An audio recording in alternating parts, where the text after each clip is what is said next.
আপনাদের লোকেশনটা পেলাম আমি মোবাইলের মাধ্যমে লোকেশনটা দেখা পরে বললাম যে ঠিকানা আছে, যে ঠিকানা অনুযায়ী চলে যাই। নিজের হাতে দেখা, নিজের চোখে দেখা জিনিসটা নিয়ে আসি। আসলে অনলাইনে যা দেখছি আমরা, অনলাইনে বলতে ওই মোবাইলের ঠিকানা দেখা বললাম যে দেখছি সবকিছু ওকে, সব ঠিক আছে, কিন্তু সরাসরি যে দেখি, সরাসরি দেখে আসলে যা বুঝতে পারলাম, নিজের কানে নিজের চোখে দেখলাম অনেক ভালো। মাইমিশনের আশেপাশে যারা আছেন তারা সবাই ক্যারাম বোর্ড এখান থেকে নিয়ে যাবেন। ক্যারাম বোর্ডের গুণমান অনেক সুন্দর, অনেক ভালো। আমি নিজের নির্দেশে আপনারা আসেন, নিয়ে যান।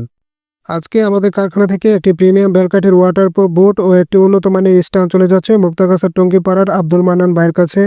মান্নান ভাই মূলত আমাদের ক্রামবোর্ডগুলো অনলাইনে দেখেন এবং দেখার পর তিনি সরাসরি চলে আসেন আমাদের কারখানায়। এখানে আসার পর আমাদের কারখানায় থাকা শত শত ক্রামবোর্ডের সমাহার থেকে তিনি পছন্দ মতো বেছে নিয়েছেন অরিজিনাল বেলকাঠের 56 ইঞ্চি ওয়াটারপ্রুফ পেস্টিং বোর্ড ও সাথে একটি নাট সিস্টেম স্ট্যান্ড। এই ক্রামবোর্ডের সাথে ভাই পাচ্ছেন এক্সেস ইন্ডিয়ান গুডিসের 2টা স্ট্রাইকার এবং একটি ওয়েল সম্পূর্ণ ফ্রি। মান্নান ভাইয়ের সামনে আমাদের অভিজ্ঞ মিস্ত্রিরা স্ট্রাইকার দিয়ে চেক করে দেখছেন কাঠের টেম্পার এবং ফিনিশিং কেমন। আমরা সবসময় চেষ্টা করি ক্রেতার হাতে সেরা পণ্যটি তুলে দিতে, কারণ রাকিব স্পেশাল ক্রামবোর্ড কারখানাগণ নামে নয় গুণে বিশ্বাসী। ক্রেতাকে সন্তুষ্ট রাখাই আমাদের প্রধান লক্ষ্য। আমরা সাধারণত সারা বাংলাদেশে কুরিয়ার সার্ভিসের মাধ্যমে ক্রামবোর্ডগুলো ডেলিভারি দিই, তবে মান্নান ভাই যেহেতু তার নিজস্ব গাড়ি নিয়ে এসেছেন, তাই বোর্ডটি আছে তার গাড়িতে করেই তার গন্তব্যে চলে যাবে। আপনারা যারা ময়মনসিংহের আশেপাশে আছেন তারা সরাসরি চলে আসতে পারেন আমাদের ক্রামবোর্ড কারখানায় এসে নিজ চোখে দেখে শুনে অর্ডার করতে পারেন।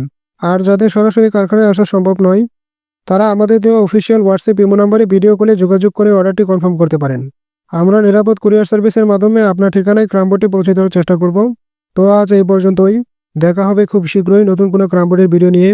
ততক্ষণ পর্যন্ত সবাই ভালো থাকুন, সুস্থ থাকুন, আল্লাহ হাফেজ।